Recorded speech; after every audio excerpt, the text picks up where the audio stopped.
उन्होंने कहा, माँ आपके अंदर तो नवदा भक्ति है, श्रवणम कीर्तनम विष्णु स्मरणम पाद सेवनम अर्चनम वंदनम दास्यम सख्यमात्म निवेदनम। माँ एक भक्ति जिसमें होती है वो पर्याप्त है। आप में नवदा भक्ति है, आपके जूठे बेर तो माँ कौशल्या के उस दिव्य स्वाद से भी आगे। ऐसी समरसता किस साहित्य में। आदिवासी वनवासी भाइयों को भी हृदय से लगाते हैं।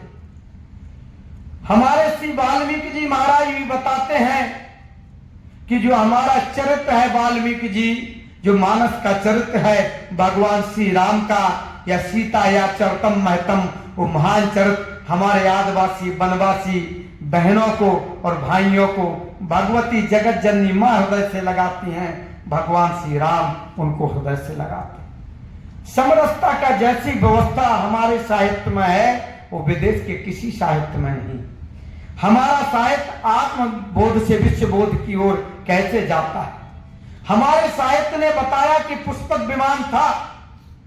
पहले कोई विश्वबोध थोड़ी किसी के विश्व के विज्ञान ने थोड़ी बताया, किसी अंग्रेज ने या किसी यूरोप के किसी विदेश के व्यक्ति ने ये नहीं बताया।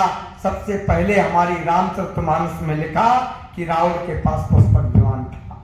लोग मानते नहीं थे, लेकिन जब हवाई जहाज बन गया तो लोगों को लगा कि जो हमारा साहित्य है वही श्रेष्ठ है। अखिल भारतीय जो साहित्य प्रसिद्ध है, जो हमारे भारत का साहित्य है वही श्रेष्ठ है। आज उसी साहित्य से लोगों ने, हमको लग रहा हवाई जहाजों को शायद हमारे ही साहित्य को पढ़ के बनाया।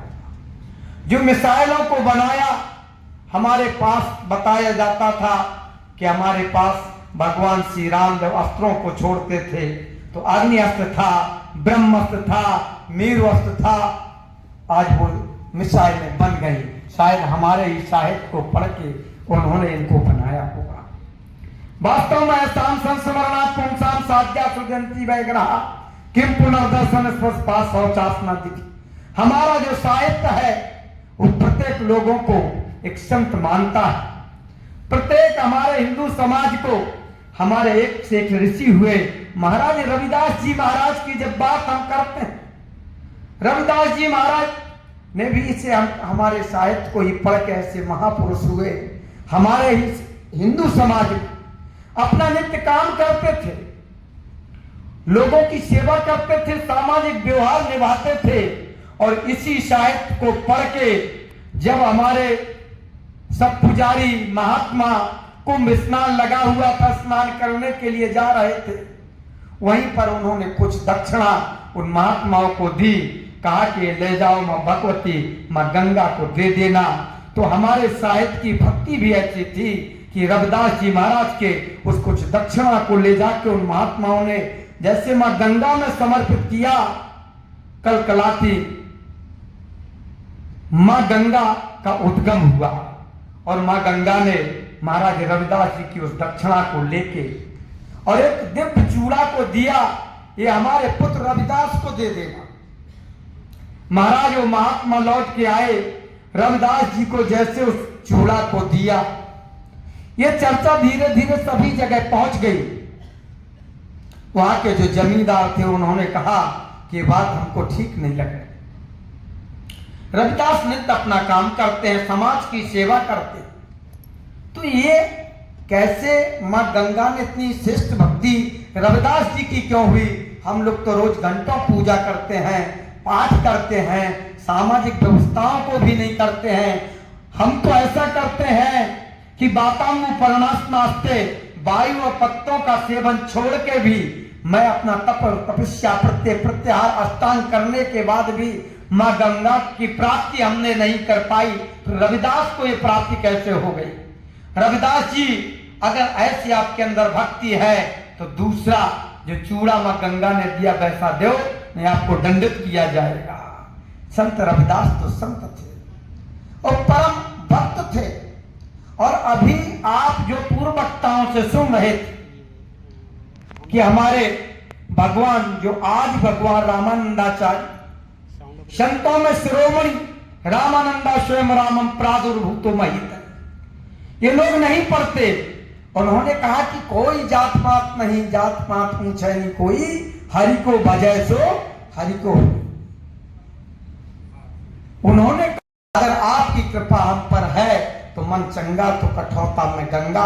अब मैं गंगा तक नहीं जाता हूं, वहीं कठौता रखा हुआ था, उस कठौता से हाथ डाला और मां गंगा का प्रादुर्भाव हुआ, प्राकट हुआ। मां गंगा ने दूसरा चूड़ा देखते देखते सभी के सामने दे दिया। ऐसा हमारा साहित्य प्रसिद्ध है, हमारे ग्रंथ हैं, हमारे पुराण हैं, जिन्होंने संत रविदास जैसे महात्मा को प्रकट किया, वाल्मीकि जैसे महात्मा को प्रकट किया, तुलसीदास जी जैसे महात्मा को प्रकट किया। ये हमारे साहित्य की विशेषता था। हमारे साहित्य में ही तो बताया कि भगवान जो महाकाश परमात्मा है वो भक्तों के वशीभूत होके मठाकाश और घटाकाश हो जाता है। तभी तो रविदास जैसे महापुरुषों को मां गंगा का प्रादुर्भाव का प्राकट उनके सामने हुआ।